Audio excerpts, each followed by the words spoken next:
Donc la fonction exponentielle de base a de x est définie de la façon suivante. C'est la réciproque de la fonction logarithme en base a de x.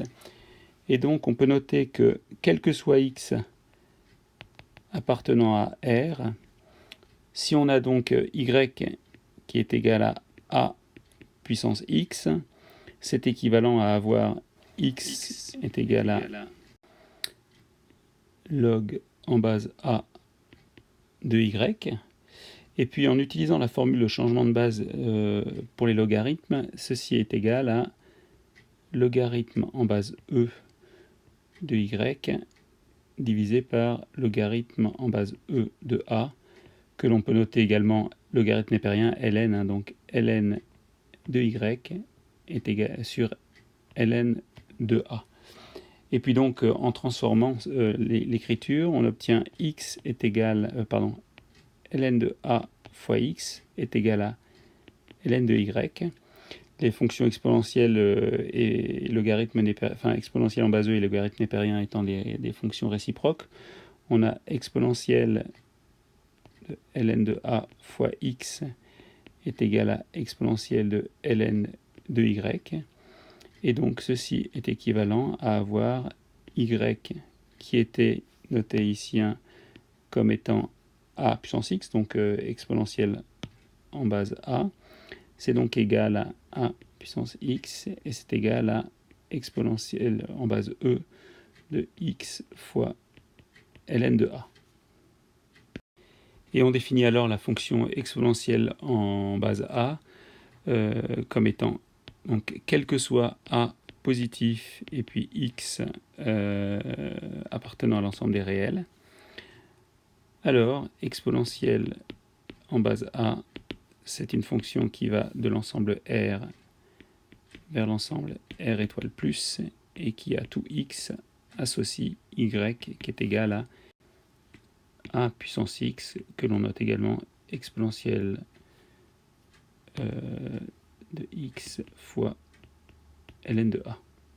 Alors voyons quelques propriétés. Donc tout d'abord, a puissance x, on peut noter que c'est a puissance x sur 2 fois a puissance x sur 2, qui est donc égal à a puissance x sur 2 au carré, ce qui est positif ou nul. Et puis a puissance x, on veut montrer que c'est aussi différent de 0. Alors si on démontre ça par l'absurde, si on admet que a puissance x peut être égal à 0, alors dans ces cas-là, on a par exemple l'écriture 1 est égal à a puissance x fois a puissance moins x. Et donc, comme on admet que ça, c'est égal à 0, dans ces cas-là, ça nous fait 0 fois a puissance moins x égale à 0. Et donc, on obtient l'absurdité 1 est égal à 0, ce qui n'est absolument pas possible.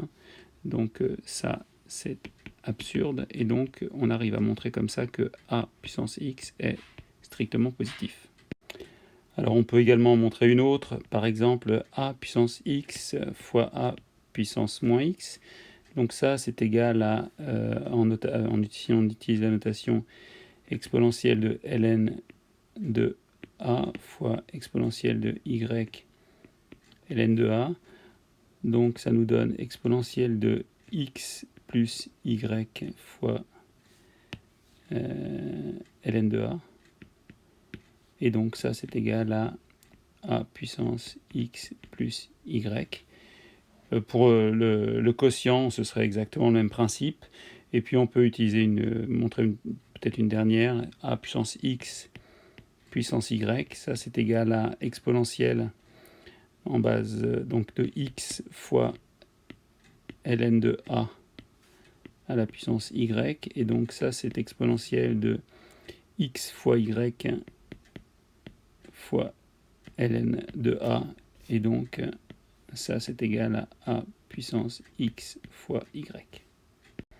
Alors, afin d'étudier les variations, on va quand même se rappeler quelque chose, c'est que la fonction exponentielle de x, c'est la fonction qui est admet pour dériver elle-même, donc c'est égal à f' de x. Et puis, si on a f' de x, si f' de x est égal à e puissance u de x. Dans ces cas-là, on a comme dérivée f' de x qui est égal à u' de x fois exponentielle de u de x. Donc en utilisant ceci, si on pose f de x est égal à a puissance x, alors dans ces cas-là, et en utilisant notre notation d'avant, c'est-à-dire exponentielle de a fois, exponentielle de x fois ln de a. Donc si on peut dériver ça et noter que on a f' de x, c'est égal donc à x fois ln de a prime fois exponentielle de x fois ln de a. Et puis la dérivée de x fois ln de a, c'est ln de a. Donc on a ln de a fois exponentielle de x ln de a, ce qui est donc égal à ln de a fois a puissance x. Alors en ce qui concerne les variations, il va falloir étudier deux cas. Le cas où a est supérieur à 1. Dans ces cas-là, on a ln de a qui est positif, et donc on a f' de x qui est positif, puisque on avait démontré avant a puissance x que c'était strictement positif.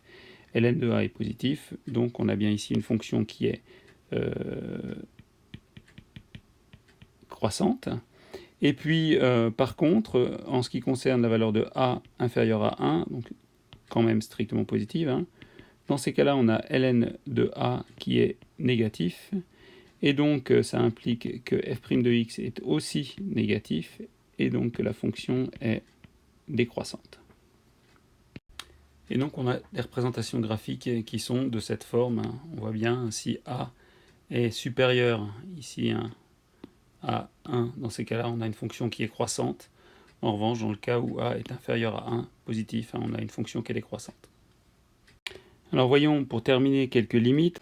Alors d'abord avec a supérieur à 1, donc limite quand x tend vers plus l'infini de a puissance x, c'est égal à limite donc de exponentielle de x fois ln de a quand x tendant vers plus l'infini, et c'est donc égal à limite de exponentielle de x quand x tend vers plus l'infini à la puissance ln de a, qui est positif, donc c'est ici ça correspond à plus l'infini. Et puis si on fait la limite de a puissance x quand x tend vers moins l'infini, c'est égal à limite de exponentielle de x fois ln de a quand x tend vers moins l'infini. C'est donc limite de exponentielle de x quand x tend vers moins l'infini à puissance ln de a, qui est donc toujours positive, et donc ça fait 0 plus fois à la puissance ln de a, ce qui fait donc ici 0 plus. Alors voyons maintenant le cas où a est inférieur à 1.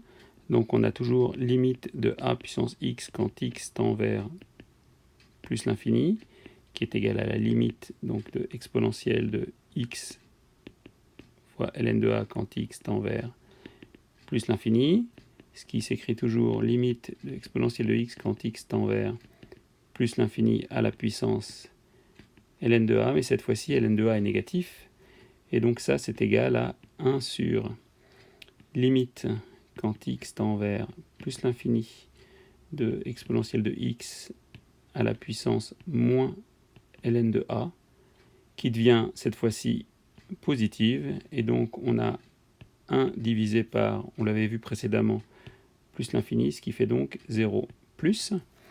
Et puis donc le cas où on a vers le moins l'infini, donc limite de a puissance x quand x tend vers moins l'infini, est égal donc à limite de exponentielle de x fois ln de a quand x tend vers moins l'infini, qui est égal donc à la limite de exponentielle de x quand x tend vers moins l'infini à la puissance ln de a, qui est négative cette fois-ci, ce que l'on va transformer comme précédemment en 1 sur limite quand x tend vers moins l'infini de exponentielle de x à la puissance moins ln de a, c'est positif, et on a vu précédemment que quand x tend vers moins l'infini, limite de l'exponentielle de x avec un exposant positif, c'était 0 plus, donc ici on a 1 sur 0 plus, et ça donne plus l'infini.